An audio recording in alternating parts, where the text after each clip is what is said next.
Captain Daniel Curtis stood in the corridor outside the medical wing of Station Horizon, waiting for his orders.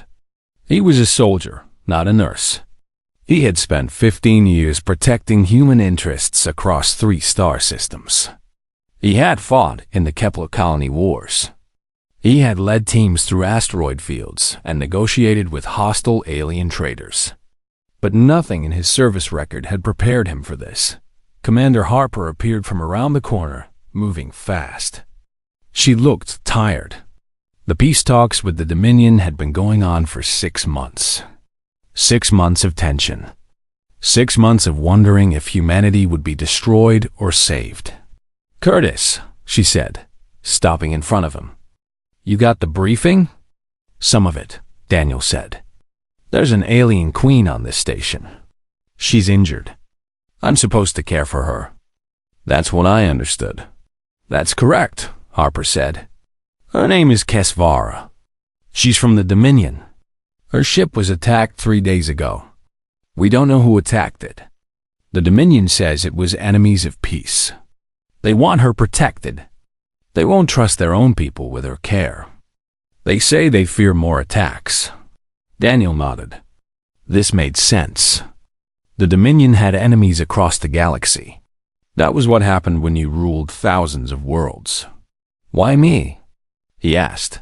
"Your psychological evaluation scores are the highest we have," Harper said. "You handle stress without breaking. You think clearly when things go wrong. You respect authority, but you don't follow orders blindly. And you have experience with non-human communication. That matters.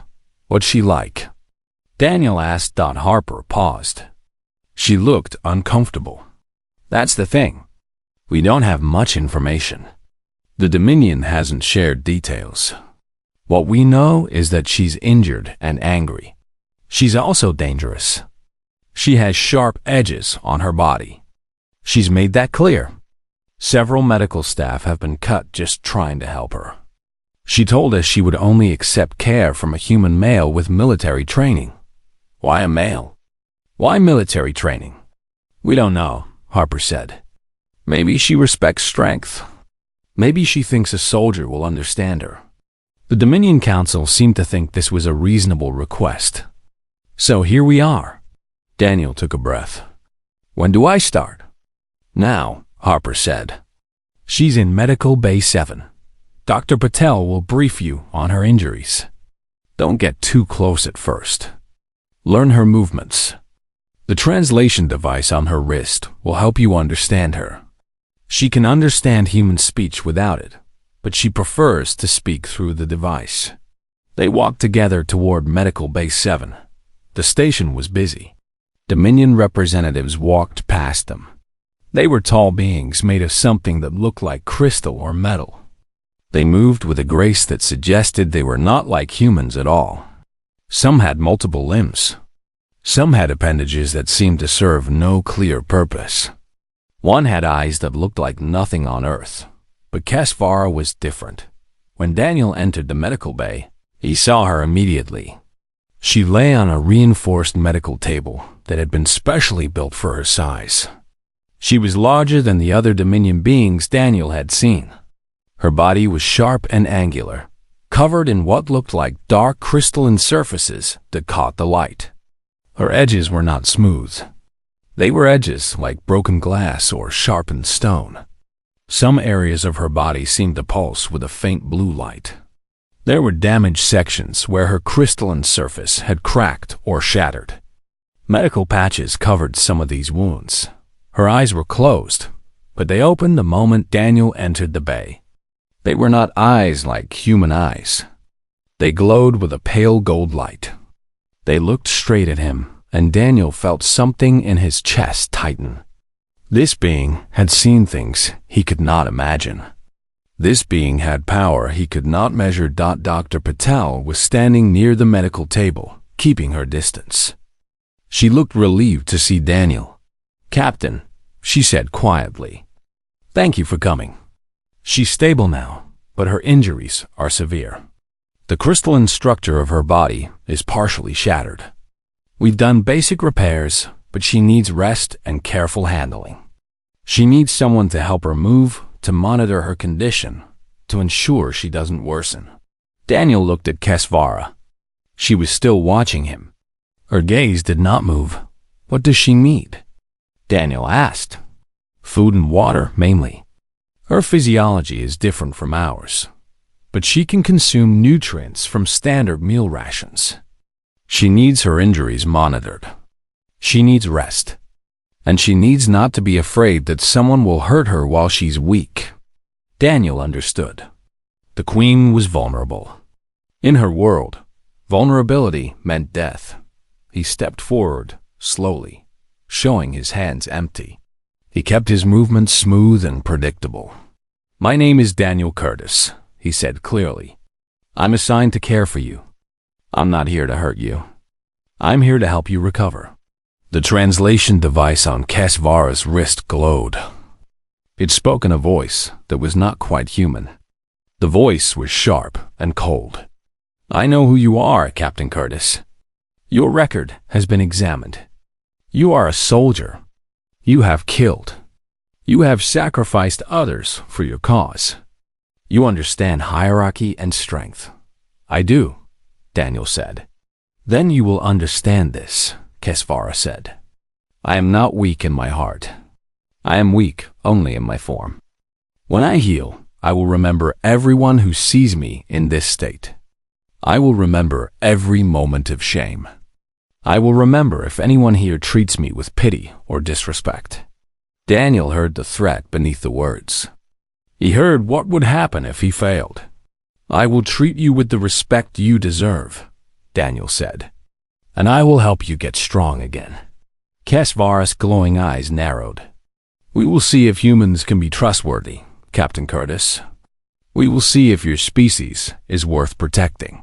Daniel realized then that this was not just about caring for an injured alien. This was about humanity's future. The Dominion would judge all of humanity based on how he treated one queen. The weight of that knowledge settled on his shoulders like a physical thing. He pulled up a chair next to the medical table, keeping a respectful distance from Kesvara's sharp edges. We'll start whenever you're ready, he said in that moment. The real test began. 3 days into his assignment, Daniel understood that his military training had not prepared him for this. Kesvara was not a soldier following orders. She was not a diplomat choosing words carefully. She was a being of pure will and intelligence, and she did not tolerate mistakes. His first major error happened on the morning of the second day. Daniel attempted to help Kesvara stand. She had been lying on the medical table for too long, and the doctor said she needed to move to prevent her injuries from getting worse. Daniel approached carefully, offering his hand as support. Kesvara turned sharply. Her arm, covered in jagged crystalline edges, nearly cut across his chest. Daniel jumped back, but not fast enough. Blood appeared on his uniform. Do not ever assume I need your help without asking, Kesvara said through the translation device. Do not ever touch me without permission. Daniel pressed his hand against the cut. It was not deep, but it burned. He realized he had been arrogant. He had thought that because she was injured, she needed his assistance. He had not considered that she might have her own way of doing things. I apologize, he said. Your apology means nothing, Kesvara said. Your understanding matters. Do you comprehend the difference? Yes, Daniel said. I understand. He learned quickly after that. He learned to ask before offering help. He learned that Kesvara moved with careful deliberation, calculating every motion to avoid cutting herself on her own body. He learned that she was in constant pain, but she did not complain about it. She simply accepted it and worked within its limits. When Daniel brought her meals, he placed them at a distance and let her approach. When she needed the medical patches changed, he asked permission first and waited for her to tell him how. She would often guide his hands, making sure he understood her body and its fragility. The outer layer is strongest, she told him one day as he cleaned an injury on her shoulder. The layers beneath are more delicate. If you press too hard on this section, you will cause ruptures in the internal structures. How do I know how hard is too hard? Daniel asked. You listen, Kesvara said. You listen to the sound the crystal makes. You feel the resistance. You pay attention to my responses. A being who cares enough to observe will not cause unnecessary harm. Daniel began to see something else in those conversations. Kesvara was testing him. She was not just teaching him how to care for her body. She was teaching him how to respect her as a being, as a warrior, as a queen. On the 5th day, Daniel made a mistake that could have been serious. He knocked over a water container while pouring it, and some of the liquid splashed toward Kesvara. He immediately tensed, expecting a violent reaction. Instead, Kesvara simply moved with impossible speed, avoiding the water. She said nothing about his mistake. Thank you, Daniel said, meaning it. For what? Kesvara asked. For not being angry. For giving me a chance to do better. Kesvara's glowing eyes fixed on him. I have observed human behavior, Captain Curtis. Humans often demand forgiveness for their failures. They expect those they have wronged to accept their apologies and move forward. This is weakness. True respect is earned by doing better next time, not by being excused for the current failure. You will do better. That is all that matters. Over the following days, Daniel began to understand her. She was not cruel. She was direct. She did not waste time on pity or soft feelings. She measured people by their actions and their will to improve. She respected strength, but not the strength of weapons or physical power. She respected the strength of character, the will to keep trying even when the task was hard. One evening, as Daniel changed the bandages on her injuries, Kesvara asked him a question. Why you stay here, Captain Curtis? You could have requested transfer. No human would fault you for finding this assignment difficult. Daniel considered the question carefully. Because you needed help. Because my commander assigned me this duty. Because I gave you my word that I would help you recover. Is your word so valuable? Kesvara asked. Where I come from, it is, Daniel said. A human is only as good as his word. If I break it for convenience or comfort, I become unreliable. I become someone who cannot be trusted. Kesvara was quiet for a long moment. That is interesting. The Dominion has not encountered this concept in many species. Most beings keep their word only when it benefits them. Most beings abandon their commitments when the cost becomes too high. Maybe that's why the Dominion dominates, Daniel said. Maybe you encounter species that have given up on believing in anything larger than themselves. Perhaps, Kesvara said. Or perhaps we have never truly observed a species like yours before. Daniel finished the bandage work and stepped back. Kesvara was moving better now. Her injuries were healing. In another week, she would probably be able to walk without assistance. In 2 weeks, she might be ready to leave the station. Daniel did not want to think about that. He had grown to respect this being. She was nothing like the humans he had served with. She was harder. She was colder. But she was also honest in a way that most humans were not. She did not pretend to be kind. She did not hide behind false words. She simply was, and she expected others to be the same. You are a strange human, Captain Curtis, Kesvara said as he was leaving for the night. How so? Daniel asked. You do not ask for anything. You do not complain. You do not seek reward or recognition. You simply fulfill your duty. This is uncommon among your species. Daniel smiled. Maybe, or maybe you just bring out the best in people. Maybe respect goes both ways. Kesvara's eyes glowed brighter for just a moment. We will see, Captain Curtis. We will see what you and your kind are truly made of.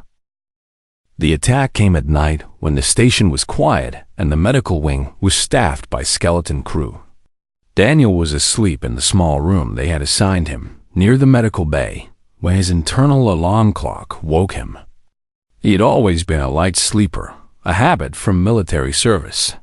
Some sound or vibration had disturbed him. He was dressed and alert within seconds. The station was not supposed to have security issues. The Dominion had assured everyone that the attacking force would not find this location. The Dominion had promised protection, but promises meant nothing if enemies were clever enough or determined enough. Daniel moved quietly through the corridors toward the medical bay. He did not activate any alarms yet. He needed to know what he was facing. As he approached, he saw 3 figures near the entrance to the medical wing. They wore Dominion uniforms, but something about them was wrong. Their movements were too stiff. Their positioning suggested combat training. Daniel recognized the signs of a professional assault team. He pulled the security access panel on a nearby wall and locked down the medical bay entrance. Alarms blared throughout the station, but the locked door would buy him time. Daniel activated his personal communicator to call for backup, but before he could speak, the 3 figures turned and saw him. "Fall back," one of them commanded in the Dominion language. They saw Daniel and realized they had been discovered. They were no longer interested in stealth. One of them fired a weapon at the locked medical bay door. The energy blast scorched the metal but did not penetrate. These were not military-grade weapons. They were assassin weapons designed to target a specific individual, not to breach fortifications. Daniel drew his service blaster and took cover behind a maintenance panel. The 3 attackers advanced toward him, spreading out to create multiple angles. Daniel had faced worse odds before, but not often. "The Queen is under station protection," Daniel called out. "Stand down or be terminated." The attackers did not respond. They simply kept advancing, firing as they moved. Daniel returned fire, taking careful aim. His first shot caught one of the attackers in the shoulder, spinning them around. His second shot hit the next attacker in the leg. The third one dove for cover behind a cargo container. Daniel used the moment to advance toward the medical bay, keeping his back to the locked door. Now he was positioned between the attackers and Kesvara. That was all that mattered. The third attacker emerged from behind the cargo container and fired twice in rapid succession. Daniel felt the heat of the energy blasts pass close to his head. He fired back and saw the attacker fall, but the first one was getting back up, blood flowing from the shoulder wound. This one was trained. This one knew how to fight through pain. The attacker raised the weapon again, and Daniel fired first, hitting the target's center mass. The attacker collapsed. The second one was crawling backward, trying to reach the safety of the shadows. Daniel did not shoot a wounded enemy. The station security forces would handle the cleanup.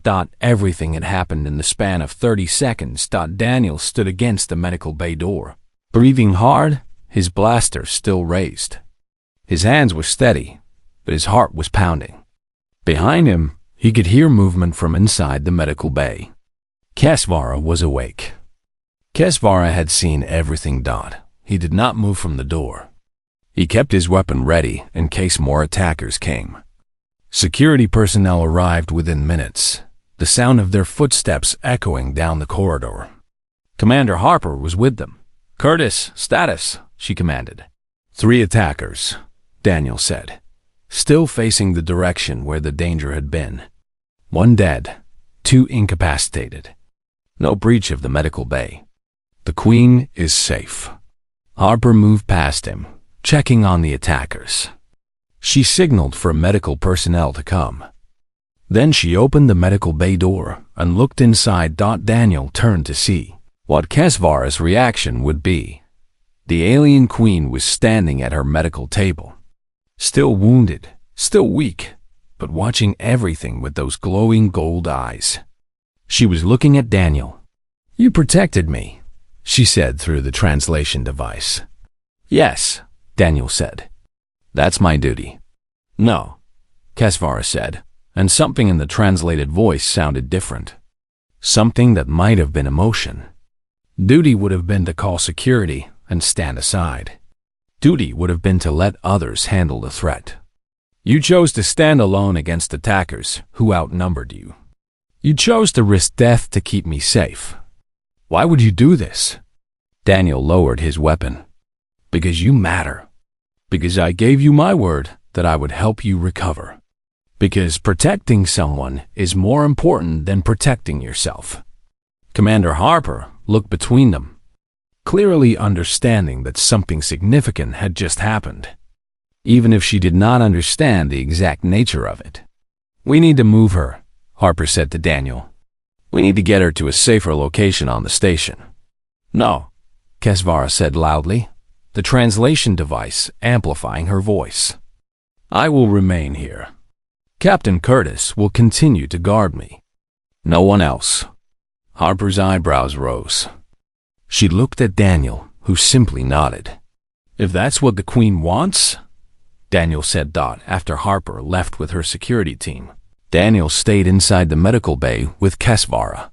He remained alert, his weapon ready, but he stood beside her medical table rather than outside the door. You could have been killed, Kesvara said. Yes, Daniel said. And you understood this. You understood the probability of death, and you stood against those attackers anyway. Yes. Kesvara made a sound that might have been laughter in her own language. You are not like other beings the Dominion has encountered. You are something different. Your species is something different. Daniel said nothing. He simply remained at his post, alert for any further threat, knowing that something between him and the alien queen had fundamentally changed. Kesvara's injuries healed faster after the assassination attempt. Daniel noticed that she moved with more determination, as if the attack had given her purpose. She spent less time resting and more time talking, asking questions about humanity and about Daniel's own life. One evening, about 10 days after the attack, Kesvara asked Daniel to sit down near her medical table. There was something different in her tone. The sharpness was still there, but underneath, it was something else. Something that Daniel did not have a word for. I need to tell you something, she said through the translation device. Something that is not in any official report. Something that only the Dominion Council knows. Daniel sat down. I'm listening. I was not sent here only to negotiate peace, Kesvara said. I was sent here to evaluate your species, to determine whether humanity deserves to survive or whether you should be conquered and absorbed into the Dominion. Daniel had suspected something like this, but hearing it stated directly was different. It meant his every action, his every interaction with Kesvara had been a test. And what have you concluded? He asked. I concluded that you are dangerous, Kesvara said. Not because of your weapons. Your weapons are primitive. I concluded that you are dangerous because of what you are capable of becoming. The Dominion has encountered thousands of species. We have conquered 90% of them. Do you know what determines whether a species survives conquest? Strength? Daniel guessed. No, Kesvara said. Intelligence? No. Adaptability? No. The species that survive conquest are those that do not value anything more than their own survival. They are the species that will abandon their young, their families, their moral codes to preserve themselves. They are the species that will sacrifice their own people without hesitation.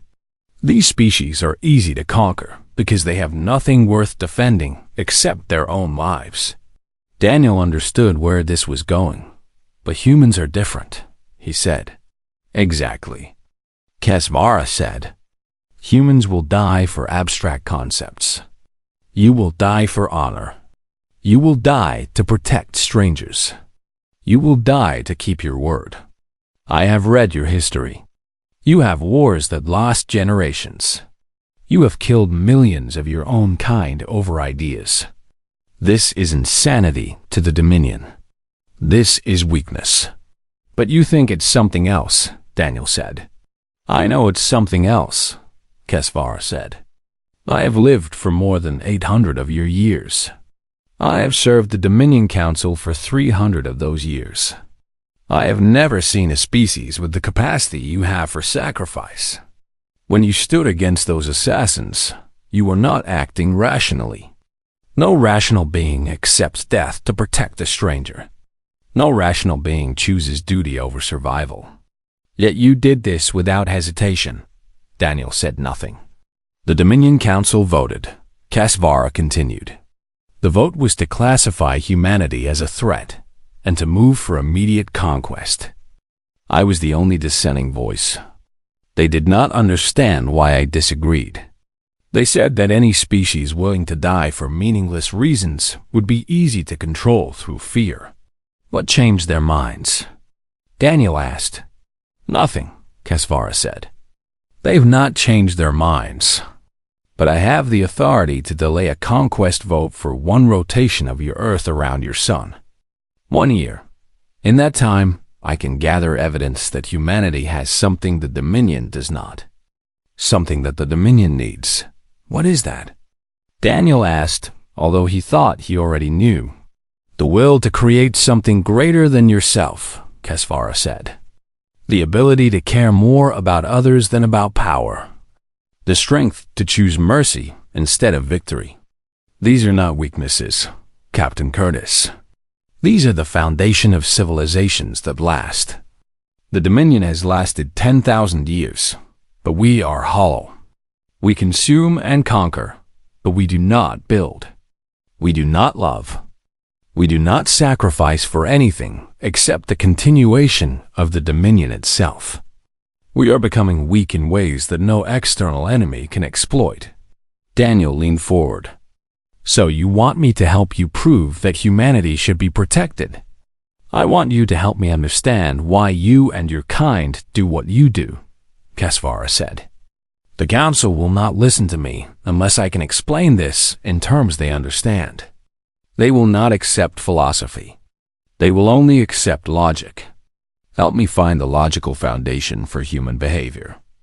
Help me prove to them that protecting humanity is in the Dominion's best interest.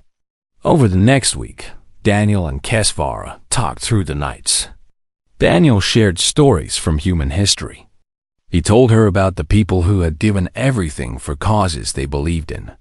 He told her about the families that protected each other across wars and generations. He told her about the strangers who had risked their lives for other strangers. Kesvara listened and asked questions. She pushed Daniel to explain why these actions made sense. She demanded logic where Daniel offered sentiment. But slowly, she began to build a framework that the Dominion Council might understand. You see, she said one night, a species that will sacrifice for each other, that will trust each other, that will create bonds stronger than individual survival. Such a species will advance further and faster than one based on fear and control.